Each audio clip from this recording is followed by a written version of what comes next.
So I went for a bike ride out to Leighton Beach and back. It was very nice.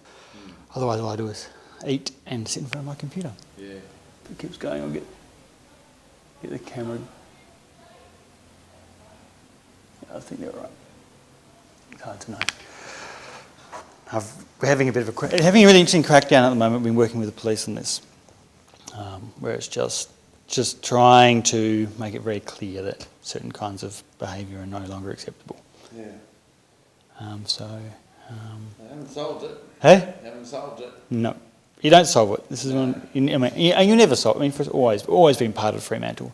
I think the challenge is making sure that you provide the right kinds of disincentives in terms of just saying you can't do this in the city anymore, and there'll be consequences, but also then providing the right kinds of help, because there are always people that ultimately need help.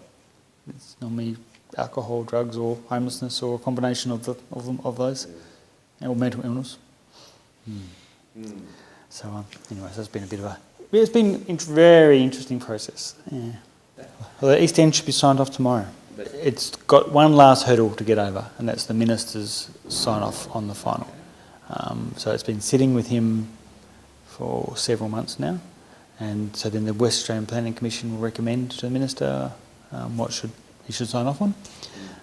As we understand it, he's basically pretty happy with what the council came up with, so some minor modifications. I don't know what they are exactly. So that will happen tomorrow, and then that will be, and once that's signed off, that's it. Then you can get development applications can come in now. So you know that he's going to sign it tomorrow. And we know that it's on his desk for consideration for signing tomorrow. That's terrific. Well, actually, it's one of the things I constantly come across. Everything. If you're going to think of a price for a project, times it by 4 whenever we do it at local government level. It's just amazing. I just can't understand how everything is so expensive, but it's just the way it is. We're just going to re-roof the FTI building. It needs doing. $600,000. Oh my God. I mean, I think you can build a building for $600,000 not so long ago. It's just to put a new roof on something. So, they're the kind of things I've asked to be sent back and check what we're getting for our $600,000. Yeah. But we get that again and again. And it's very frustrating when you've got a confined budget. In fact, one of the having budget last night, and very robust discussion around roads, because they come to us with a draft budget, and it's got several $1 million on resealing roads, and a few $100,000 on bike paths. In fact, I'll be more brutal with $111,000 on bike paths. And I'm just like, why? Why this imbalance? A couple of years ago, we were spending about $39,000-$40,000 on bike paths. This year, we've spent about $400,000. Anyway, so I was a bit disappointed when it was proposed it be shrunk back down again. So I'm having that battle at the moment, which hopefully I'll win, as long as the road engineers don't come up with some technical reason why we can't constantly spend less on roads. So tell us what's happening about that southwest group of, on the study of light rail and development. So that's the next stage of that's just cranking up. In fact, we've just going through the budget for that at the moment, but we've put together another $50,000, which Melville, Coburn and City of Fremantle are going to do a joint study on, a much more detailed study about linking up light rail. Because, as you say, that's Coburn Coast, that's Murdoch Activity Centre, that's the City of Fremantle. Linking those three together is going to be absolutely key. So that joint study will be underway in the next month or so, which will start to really drill down about where that goes, how that infrastructure goes in. And it's a $150,000 study, so it's not huge, but it's substantial. And hopefully that will give us quite a strong case to go to government with as well. So one of the things we've really come up against is, it's interesting, the things you come up against is that whenever you do a change of use application, you need to meet disability access requirements. And then how do you do that in a heritage building, and also fire. So and disability are the two big ones. And when they have one stairwell and no lift, it becomes very hard. Well, I think that you either say these regulations are going to be cost prohibitive, would prevent development, and there's 50 years of evidence to show that's the case, and just accept that you can't ever do it, or you find some way of getting around it, because the reality is you can't knock these buildings down. No, that's right. No. So that's right. We need to. I mean. So then. Exemptions. That's right. We need to then seek out exemptions from. And I think that's entirely appropriate. No one's going to be saying we should be putting fire escapes on the front of our heritage buildings. Or knock down heritage ceilings in order to put in a lift. Yeah, that's right. Yeah.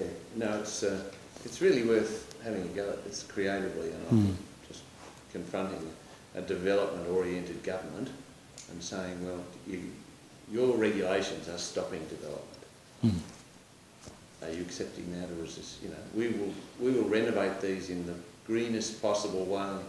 We'll make them affordable for all the students and workers in this area who need local places to stay, and yet can't do it without your help.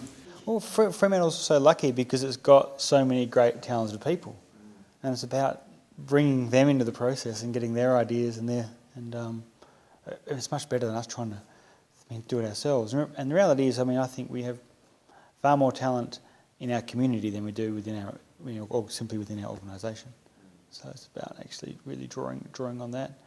But also, that diversity is really important as well, rather than just a couple of heads thinking about things. Having that diversity, we can start to work across some of the challenges and the cracks in the Freo community. Sometimes they're unwieldy, and then they're always a risk, because you don't quite know how a group's going to gel, and sometimes a group can gel quite well or quite badly. One of our working groups that's yet to bring back a report is the Strategic City Centre Science Working Group. And that should happen next month. And that's because it is such a hard issue. How do you rethink, basically it's rethinking heights and all the city sites from Myers to Coles and Westgate Mall and everything in between, all the ugly buildings, but realising you need to get more height in the sites to meet targets to get redevelopment happening. But people are afraid of it. So it's got the Fremantle Society on it, it's got the Chamber of Commerce on it, it's got local residents on it and developers on it. So them trying to come up with a consensus is very interesting. Okay, so that group hasn't gelled, or it's... It's slowly gelled. I think they've had 26 meetings. Okay. so to try and come up... In ways, that's the future of Fremantle in there. Yeah, it is. Yep. It's hard to trust them.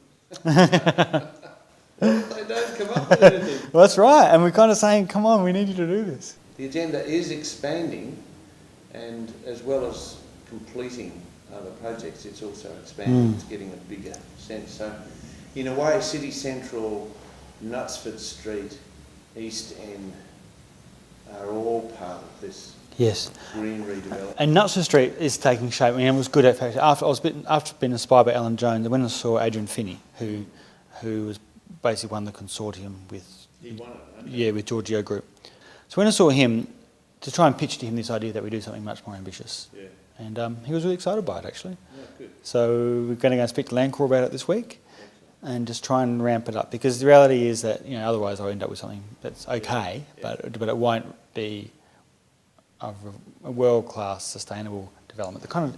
The infrastructure, this is this exciting idea that it should be the kind of infrastructure we need to be building for the 21st century, for a post-peak oil, post-climate change age. We haven't done that anywhere in WA.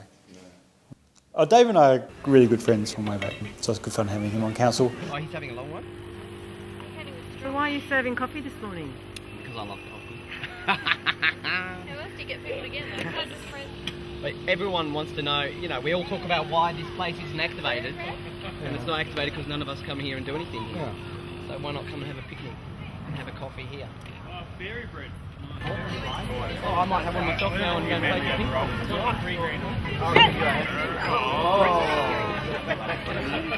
Okay, so take it in turn, anywhere on the table. And also, it's just, our vision for this space out here is one in which it's a space people feel comfortable using. It is their lounge room. It's a place where people will naturally meet, they come together. So it was a bit of just a really simple idea of we'll just bring down our coffee machine, plug it in, make coffee, play ping pong, and let the kids run around and have fun. So that's good. here at this time? Feeling positive? I am. It's sometimes it feels like a bit of a process of, how to describe it, when you're trying to push forward a lot of loose things, and you kind of you kind of nudge this a little bit forward, and you run over that side, and you push that one a little bit forward. There's that real sense of, it does slowly, you kind of occasionally think, oh, things are happening, but it always, it's not like it's... Herding cats. Yeah, it's a little bit like that. Yeah, it's a little bit. Shepherding, yeah, that's right. Yeah. As long as it's all going in the same direction. Once it starts mixing up and going in opposite directions, then you don't know what you're doing anymore. Yeah. And that was, unfortunately, what the last man was doing. He was going all over. Oh, that's right, there was no sense of direction. And the sustainability story is showing that direction of the journey. Yeah, and trying to be clear about it. It will show at the end some achievements because you're herding them all in that direction. That's right. No, it's great. It's such a good role. I love it. You might be 40 years in the job. No. It's happened before in Fremantle. No, 2 terms. That's the plan.